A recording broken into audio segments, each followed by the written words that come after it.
Did you watch the Alec Baldwin interview on 2020 with George Stephanopolus last week? I did. Welcome to a podcast that uses current events and tested media and PR strategies to help you manage a crisis and build an indestructible reputation. Whose reputation is on shaky ground at the moment is actor Alec Baldwin.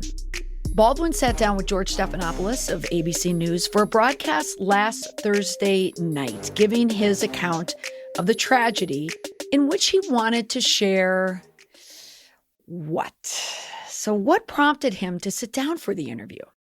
If you are involved in a criminal investigation as well as a civil lawsuit, why would you decide to sit down for a network interview? I asked Jody Fisher, he is the hashtag's public relations guy on Twitter and a vice president at Austin Williams PR and Marketing in New York, what his take is on the choice that Alec Baldwin took to sit down with George Stephanopolus. I should say here, Jody reached out to me first to have the conversation to go live on Instagram, and I said, hey, perhaps you could do me a solid and we can just do this for the podcast, because I knew we were going to have a good conversation. For people like us who follow these things, it's not so much for the criminality of it or the case itself. We are looking at the public relations and crisis management aspect of it. And really the question is, in this episode, should Alec Baldwin sit down for an interview at this point? We're going to share our takes on the risks, Baldwin's objective, and did it work? This is an episode about answering the question, do you do media interviews when you are backed into a corner? Take a listen. All right, Jody, here we are. Thank you for joining me. This is our video podcast. This is my first video podcast. Can you hear me? Yes, I can hear you. Hello, Okay. Molly. How are you? Hi. Great. I'm great now. I had that moment of panic where I thought, where's Jody? Where's Jody? Here I am. Here Uncharacteristically quiet. Yes. Yes. Well, you weren't quiet yesterday when you did me a favor and reached out to me about speaking about Alec Baldwin again. Okay. And I was so happy that you chimed in. This was not going to be the podcast topic for this week, but I did bump my podcast for this week. My producer's like, but I said, it's Alec Baldwin. We have to talk about it. So thank you, Jody, for bringing the idea to me. We're going to discuss the big interview, right? Absolutely. The big sit down with George Stephanopolus that aired as we tape this last night, so less than 24 hours ago. But I brought this up to you because I know you and I are both fascinated with the PR implications of this, right? And, you know, let's put the disclaimer out there right away. We're not here to talk about what happened or the criminal investigation or the, you know, who did what, where, who's responsible. We're here to talk about the messaging around this, the PR way that this spins out. And you and I are just fascinated with how this is playing out, most specifically, at least for me, because this is Alec Baldwin, the consummate self-promoter. And let's be kind and just call him the consummate self-promoter, right? He's Sure. Just, this is a guy who doesn't know how to go away. And I think that's part of his problem.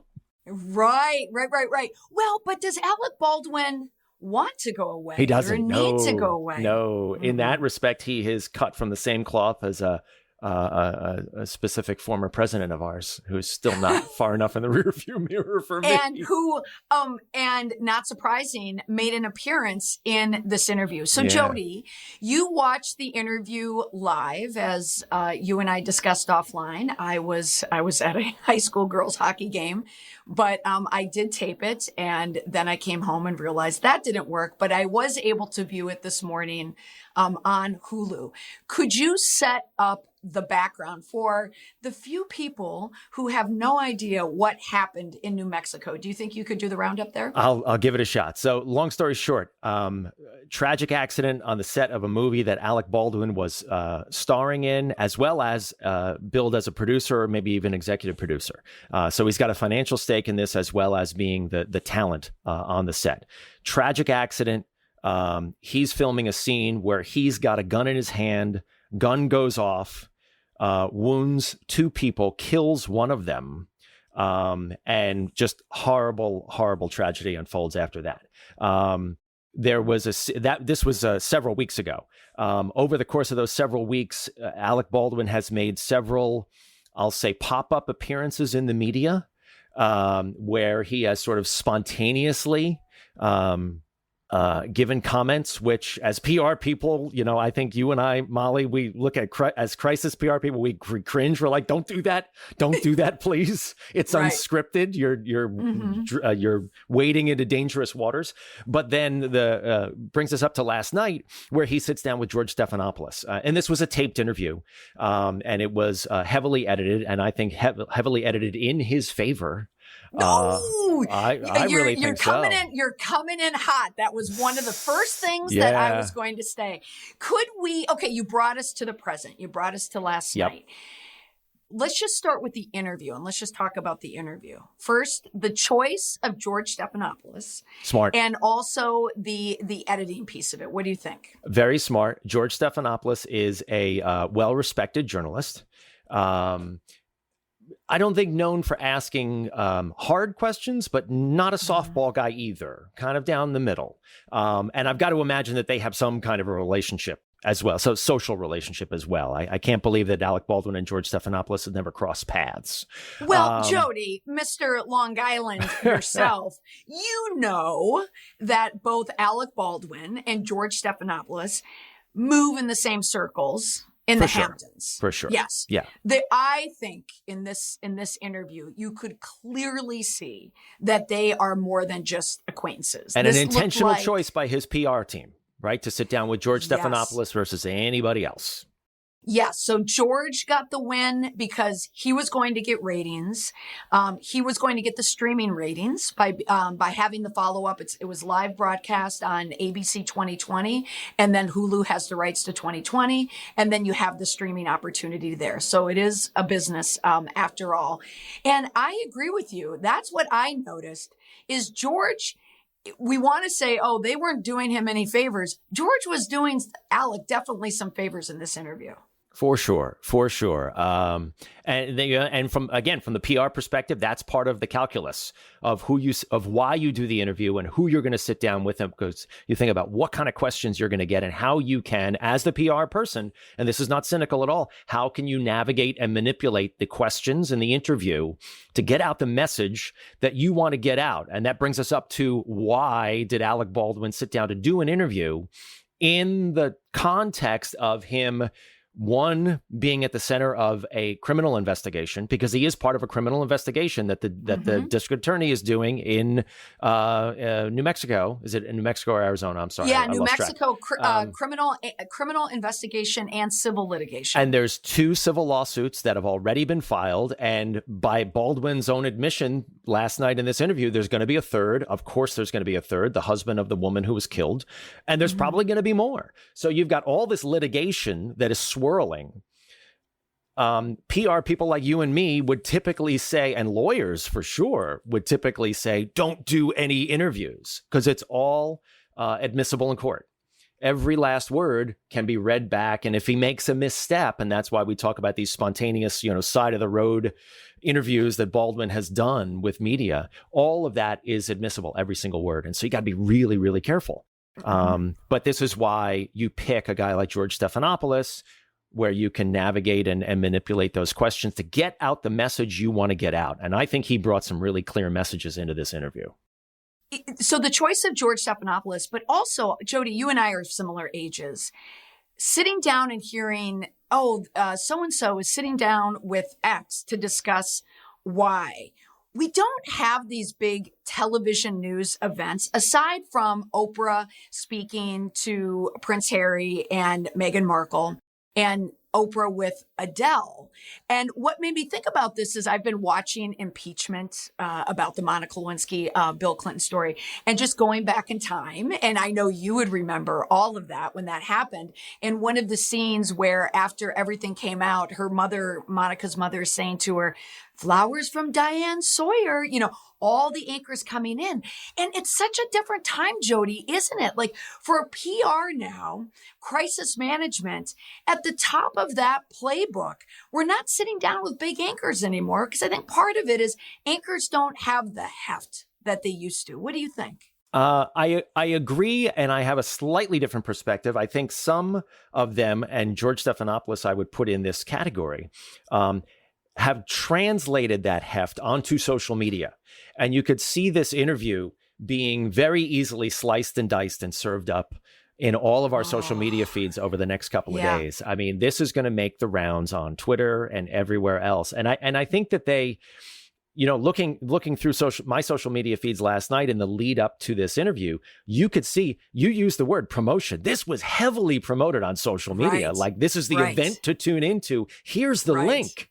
I mean, almost to the point where I was like, ew, this is a little icky. I know it is, but you know what? It's kind of like our Super Bowl. It's almost like ABC. Absolutely. Like serving it on a platter. You use the term, and we won't spend all this time on it, but certainly the optics of this interview is a big part of it. You use the term slice and dice, and you noticed exactly what I noticed. This was an edited interview, and not just for time. This was strategically edited. This was editorially edited, in my opinion. What do you think? There was absolutely. Now let's disclaimer. Of course, it's going to be edited, right? Because you're going to take this long interview and you're going to cut out the dead space in the conversation. You're going to make it sort of make sense and get it right for the medium, for TV. We're not against that. That's fine. I noticed one editorial jump that was like literally Baldwin is leaning to his right and then he's leaning to his left. Do you remember what they were talking about? In the two halves of the sentence. I wish I had written it down, but I saw it and I was like, whoa, that's a cut. That's a jump. Yes, it was a jump cut. And so my brain goes, wow, you're taking a part of a sentence that may have been really important and you're pulling it out of the middle to make it say what you think it should say, want it to say, whatever. And so that's what made me go, wow, heavily edited interview. Yeah, it came up, and I don't know if we were referring to the same one, but it came up towards the end of it when George was asking it a very pressing question about his culpability. And Alec, who is very rehearsed, and he's good at what he does. Very good. He did not have an answer. And he hemmed a little, and he did move. So you and I could be talking about the same cut. Yeah. It was a heavy cut, and it was as if they cut out a lot of what he said first, and then they left the polished response in there. Yeah, that's jumping to the end of the interview, which I really want to talk with you about, because it was one of the things I think Alec Baldwin did really badly. But maybe we'll save that for a minute. I think the reason he sat down for this interview was crystal clear for me. And I think this interview was, despite what you and I said before about, oh my goodness, how do you sit down for an interview? This is rolling the dice, right, with your reputation. Doing an interview inside of all this swirling litigation and everything else, your typical PR strategy is to kind of go away and keep your mouth shut, right? And so here he is sitting down for this, this bright headlight kind of an interview. He did two things really well, and I think he did what he came to do. One, he got out the message that he didn't pull the trigger. And that's in a lot of the headlines that you're seeing in the coverage of this. I didn't pull the trigger. And he tells the story about how they were doing this scene and he was pointing the gun and pulling the hammer of this gun back. And I think that was important it was clearly important to him, but also because we all assume that when we hear someone was shot, we assume someone pulls a trigger, right? That's our understanding of how a gun works. And so I think it was really important, but that's also sort of this cold-blooded kind of point a gun at a person and pull the trigger kind of a concept, right? And he wanted to dispel that. And he did a great job at that because he went over that detail again and again and again. The other thing he did in that same moment is that he explained why he was pointing the gun where he was pointing it, because she told me to. Because I was working with the director. She's sitting there with the camera in front of me. We're in these tight quarters, and I'm pointing the gun in her direction because she wants me to point it at that direction. And that's why I'm doing this. He did those two things really, really well. And I think if that's all he came to do, home run for him.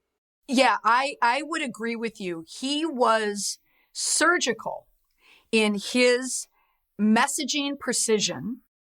on what he was there to do. Now, but Jody, let me ask you, what was he there to do? Why was he sitting down? What was his objective? I think like I said, the one objective he had was to reframe the story, reframe people's perception of what happened, because everybody's got this idea of what happened. Oh, he picked up a gun and pointed at her and boom. The other thing he came to do, and I think he did this really well, is he raised this specter of conspiracy. Who brought the bullet to the set? Bullets aren't live ammunition is not supposed to be on a set. Who brought it there? And he even said it out loud, the Zapruder film, right? He raised the specter of the JFK assassination, which is, for people of a certain age, Molly, is our big, the grassy knoll and the second shooter and the whole thing. He actually pulled out the JFK assassination and dropped it into the middle of his own scenario. And got people going, oh, wow, intrigue. Alec has got to be innocent, right? Yeah, exactly. Alec is being assassinated. He's being set up. He's being set up. Exactly. We are watching the Alec Baldwin Zapruder film, frame by frame. So I agree with you. I also think that there was another outcome that Alec Baldwin is hoping for in this media interview, because you and I will both agree, ballsy to sit down and do a primetime interview when you are under investigation and a part of litigation, civil litigation, without a doubt. I think two things were happening here. To step back just about the Alec Baldwin persona, in my work, I look so much to the human element. And I think part of it is just being our age. We've lived long enough to understand experience. Maybe being a female, maybe having intuition, people who've kind of been through ringers, whatever it is. I am so conditioned to always look at the human element here, and especially in crisis management. And I use it for predicting where people are going to go and preventing it from happening. Like when there's a certain personality out there. Alec Baldwin is an actor. He's known for being, a blowhard, a bloviator, arrogant. And we can't fault him for that, because that's how, to be an actor, you have to have that armor, if you will. He's also intelligent. He's a guy who sits down has an app, a thesaurus app that he uses, frequently. He's masterful in articulating, what he's trying to say. He's got a brilliant podcast on NYC. And WNYC here in New York. He's a terrific interviewer. Communicator. He's excellent at it. But his biggest downfall, in my opinion, is the hubris, is the ego. The ego is what led him, which I love how you call it a pop-up interview. I labeled it as a press conference on the side of the road of Vermont. He decided to hold his own press conference. That is ego. Also, it just came out last week. Someone is writing a book from the set of 30 Rock. And the nuggets that are being pulled from that is you look at Jack Donaghy, the character of Alec Baldwin, and he's funny, he's witty, he's clever. He's part of the brand why I like Alec Baldwin. But behind the scene, this guy was an asshole. He was really difficult to deal with, All the things we read in the press was true. So this is coming out at the same time. I think a big part of it is ego, that he is sitting down here. He does not want other people in control of his reputation, of his narrative, of his story. And he believes he's so smart, he's going to control his own narrative. So that's one. But also, and this is maybe me in the impeachment TV series on Fox, I'm in the world of Monica Lewinsky and Bill Clinton and that whole, throwback time. There was a scene when Monica Lewinsky's lawyer, William Ginsburg, after they made the deal with the feds that Monica Lewinsky would have immunity, William Ginsburg went on all the Sunday shows and started to pontificate about how they were treating Monica. And Kenneth Starr pulled it because he said, he's speaking to Bill Clinton right now, So I think it's very similar. I think Alec Baldwin is speaking to the sheriff's department in Santa Fe, and he's speaking to Matthew, Elena's husband, and he is telling them, this is my side of it. And I think the hubris is he isn't trying to intimidate or at least tell this sheriff's department, this is my story. So if you want to come after me, this is my side of it. I don't know if I'm being a conspiracy theorist, but that's how I feel. That's a great point, though, because now looking at this interview in the rearview mirror, if you're the district attorney or the police who are investigating this, you have to deal with what he said last night. Yes. And now you're getting questions today. Is that what happened? Baldwin said this. Is that what happened? Your media department is lighting up. Your phones are ringing today based on everything he said last night. Right. Really, really important. And I agree with you about the hubris and about the ego, because he spent the first 15 minutes of this interview basically deflecting and blaming everybody else. I mean, he blamed right or wrong. And again, we're not here to discuss who did what right or wrong. We're talking about what he said and the way it plays from a PR perspective. He blamed the crew. He blamed the armorer. He told a story about how they were complaining about lousy hotel rooms and safety on the set. And I was going to pay for rooms for them. And then they left. Then they wrote this open letter. Some of the crew wrote this open letter. And there was a response from the producers, which conveniently left out in the piece, he's one of them. Yeah. Well, it was somewhat woven in. Yeah, but it's like he's trying to play both sides here, too. Right, it was very interesting. But it was clear he was also making himself the focus of this tragedy throughout. I'm a dad. I have a family. Again and again about how hard this. And I'm not trying to say, I mean, he was clearly up close and personal with what happened, not taking that away from him, but went to great lengths in this interview as well to talk about how much this has impacted him. And long before, and again, maybe this is just a function of the editing and the way they put this interview together, long before he got around to talking about her husband and how it's impacted him and how it's impacted their 9-year-old son. I think that was not done well at all. I think it was. I agree with you. So if we were to frame this podcast, I mean, certainly I always want there to be a takeaway that someone listening, a communicator, a leader, someone who's interested in how to message. The device that Alec Baldwin was using here was storytelling for the purpose of framing. He wanted to shape the narrative for reputational reasons, but also for legal reasons. He wanted to let people know, as you pointed out, he is a victim. He is a victim as well. He didn't want to be too heavy-handed with it.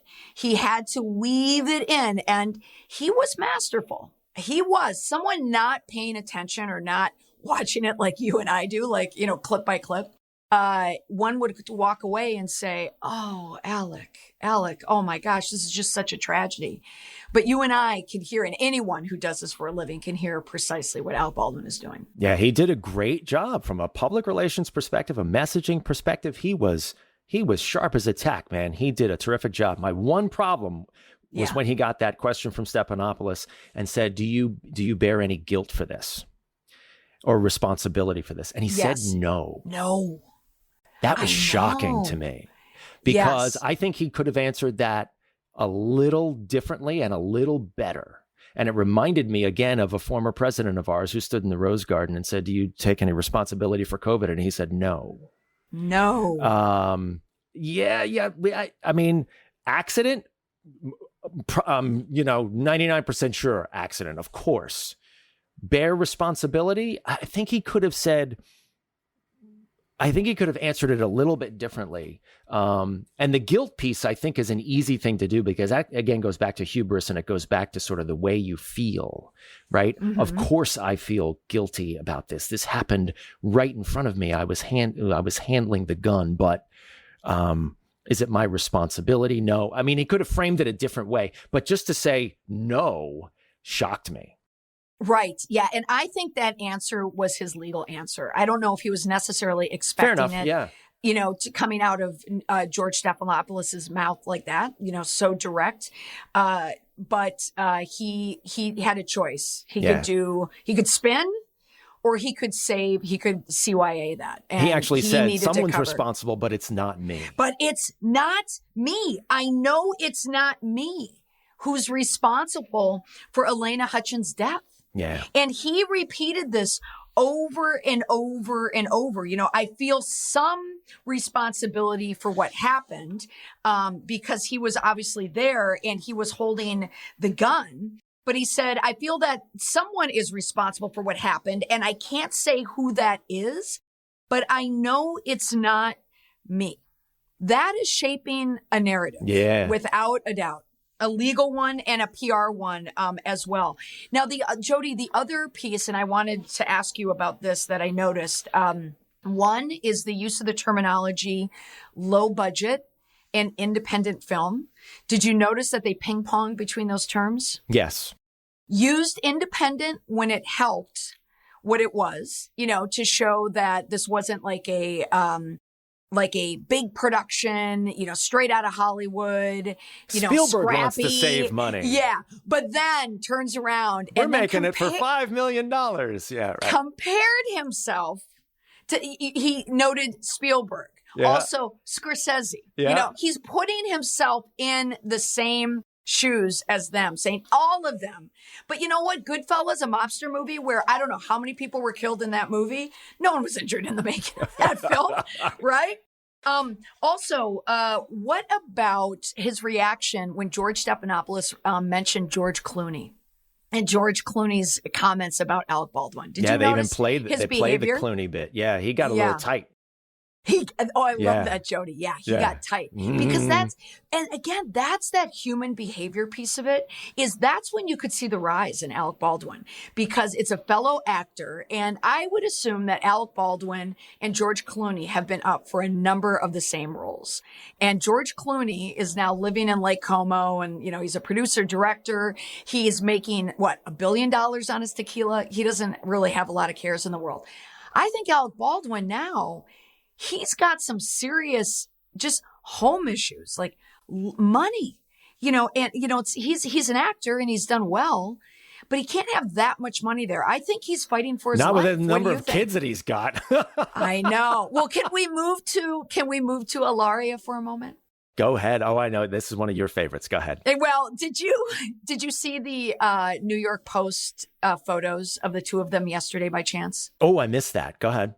Okay, so they were PAP photos. They were definitely from a photo agency. Alec Baldwin and Hilaria were going to get coffee at, I think it was called Mad Men Coffee, which I thought someone wasn't thinking that went out. But they went there and Hilaria was wearing slinky. I want to be like Alec Baldwin. Like, what were all the adjectives that Alec Baldwin? Well, she was slinky and snakeskin and tight leggings. She was wearing stiletto heels, boots, had this gold-plated jacket on, hair out, a scowl for every frame. But the secondary, like the adjacent PR story has been watching Alec Baldwin and Hilaria and what they've been doing on their own and all the paparazzi shots that they've been setting up. So what do you think, and I don't know how much you're following it, this adjacent PR campaign about framing themselves as a family? Have you noticed any of that? I think I haven't noticed it specifically, but I think they've always done that. And to your point, the side of the road interview in Vermont, you know, his opening line is, "My kids are in the car crying. You awful reporters following us, doing your job." You know, I'm not allowed to make any comments. Here's the thing. He's always the victim. He's always the victim, you know, and even in this interview last night, you know, he started out, he is the victim. He cries. Look, I'm not disputing that this was a traumatic incident for him, probably, but making him the focus of the tragedy. Even down to when he told the story about meeting her husband and, wrap my arms around him, blah, blah, blah. And I told him, what was his phrase that he used? "I'm doing everything I can to cooperate." Yes. Really? Yes. That's what you tell the man who just lost his wife? "I'm doing everything I can to cooperate"? That's a curious choice of words. See, that's where I think, though, he is trying to exert power For sure. over For Matthew, sure. Over Elena's husband. And he's trying to, I don't want to say bully, but Alec Baldwin is a bully. And that is a tactic that has certainly worked for him in the past, and not because he's been arrested for it, certainly. But this goes back to why he's doing this. I think he's sending a message to Matthew. And even when he said, well, of course, he's going to sue me, of course, right. My insurance for insurance costs, So he went down the insurance route, which we all know is going to happen. But Alec Baldwin doesn't want Matthew to gouge him. Mm-hmm. And so that's why he had to frame, which this is where I had a problem with this, Matthew and Elena's son mm-hmm. against his 6 mm-hmm. kids, and how his kids are the same age. I'm a dad too. And right. I'm a dad too. And as soon as the mother comes in the room, my kids don't notice me anymore because they want to be with the mother. I think he was sending a loud message to Matthew. And that's really why I think he sat down for that interview. I think that was that and the Santa Fe Sheriff Department. Those were the only 2 people he was speaking to. And he wanted to get some grudges out there, too, with other people. But I think that was the issue, or that's what he was trying to do. I agree with you. Yeah. Audience of a select few for this interview. Yes. Yeah, absolutely. Okay. So, Jody, so I have to ask you, if you were handling a client such as Alec Baldwin, let's say he went down the road to your shop and asked for your help, or a client in a similar situation where they're facing perhaps a part of a criminal investigation or civil litigation, they're backed into a corner. What would you be telling them to do, especially if they're like Alec and I want to speak, I have to say something? What would you say? Well, I think it's interesting because we talked earlier about how typical crisis PR strategy here, especially with your legal team sitting shoulder to shoulder with your PR team, is to say nothing, to be as quiet as possible, because you want to not throw fuel on the fire for the legal case. And I think, to your point, in this case, you've got the PR team and the legal team strategizing in how they can actually move and manipulate the story to create a better foundation for both the public relations and the legal strategy going forward. So I think that in this case, the typical crisis PR response and legal response of say nothing was the exact wrong advice. And what he did last night was exactly right for him. Because to your point, he sat down, he reframed this story, he got out some very specific details that he wanted to get out. He shifted the focus over to the criminal investigation of who brought the bullet to the set, and created all of this smoke around what actually happened, and repositioned himself as just as much a victim as anybody else. So I think in this case, I'm not that smart, but I would have, in hindsight, I would have advised to do exactly this: sit down with George Stephanopolus. Are you telling me you thought it was okay to do this interview? I do. I think it was brilliant for him. I really do. Jody, last night when I saw the promo, or yesterday when we saw the promos coming in, and I had tweeted, Alexa, record the train wreck, at 8 p.m. And Alexa didn't record it. I screwed up my recording. But after I watched it, I didn't know if I was going to be alone in this. I thought the same thing. Yeah. It was okay to do this interview. It should have been a train wreck. It should have been a train wreck. It should have been. In different hands, it would have been a train wreck, I think. Absolutely. Right? Yeah, because Alec Baldwin is an actor, and media interviews... And a hothead. Yeah, and a hothead. But media interviews are acting. You memorize lines. You have an affect that you deliver. You wear the costume. I know this guy has probably been keeping himself up all night on caffeine to get the bags under his eyes. Like, this is a new part of the wardrobe I've noticed just in the last 2 weeks, is we're seeing the heavy, bags under his eyes. I haven't slept. I haven't slept because I have stressed. dreams. I wake up.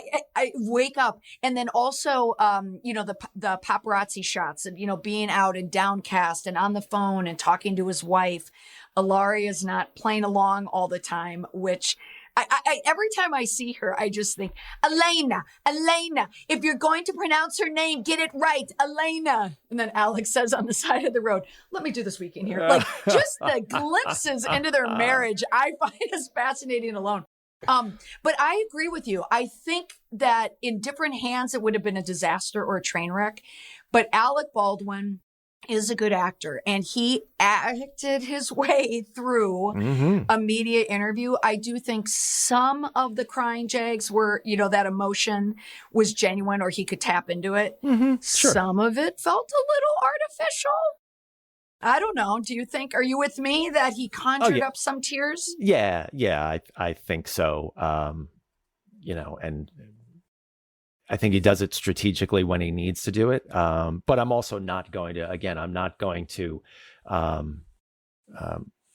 say that it's not a true reaction as well. Yeah, I think you and I both agree. It's a tragedy. It's a sad, God, even watching it yesterday with the son and it's just it's just horrible for that family. And you do feel for Alec Baldwin and his family, certainly. It's a tragedy all around. But, there are repercussions there and consequences when this happens. And he was a producer on the film. Yes, he was an actor, but he also was a producer. And as much as he was trying to frame it that he had no culpability and the armor is the one who does everything, when you have a 24-year-old armor and it's her second production, you're going to take some time on that, or you might be very careful with that gun. In the end, when he says, I didn't do it, it's like saying, I did not have sex with that woman, Monica Lewinsky. There I go back to impeachment. But he did do it, right? I mean, he did. He pulled the trigger. He pulled He pulled that hammer back and he let it go. However detailed that he wants to say. Oh, and the last thing, too, before we wrap up, what was curious, where I thought the wheels kind of came off the interview a little, is when he was describing, and this is where George Stephanopolus was doing his work, he asked for detail about what happened. And when Alec said, oh, well, it went off. And I thought, was there blowback? What do you call that? Wattage? I forget. Like he called it, something that comes that's packed in a gun, right? We're not prop. We're not working the prop. This is where, you said it, the wheels came off his story when he started to storytell, and he started 15 minutes, and then 60 minutes, and then 45 minutes. He started to get into details about what happened, and he just went south fast. Oh my gosh! So she went down. Was it a heart attack? Did something like fly off and hit her in the shoulder? She was shot to death. I mean, and he then later said when the assistant director was shot, he came out and said he was shot. So he knew it was serious. He knew it was a problem. So that's where I have to say he was not telling the truth. Yeah, and he was scrambling. He was tap dancing. And I think focusing on the public relations aspect of this and the prep of this, when you sit down to do an interview, you get prepped. Whatever happened here, his narrative in that part of it did not measure up to everything else he wanted to achieve here. So I think that was, and I would be very interested to sit as a fly on the wall in the deposition when he sits down. Absolutely. That's a really good point, Jody. He was prepped to the hilt to explain, I did not pull the trigger. He had everything. It looked as if he was not planning or counting on, or George should let him in on the fact, like, okay, now we're going to go to the step-by-step of exactly what happened. Yeah. His story did not match up because it was 45 minutes. Then he was taken out of the room, the church where they were filming, immediately. He was riffing. On that. Yeah. And then found out then they brought the bullet out. Did you know there was a bullet? And here is, I'm using this intentionally here. I don't know what else to say. The smoking gun is the 9/11 call. Do you remember that 9/11 call?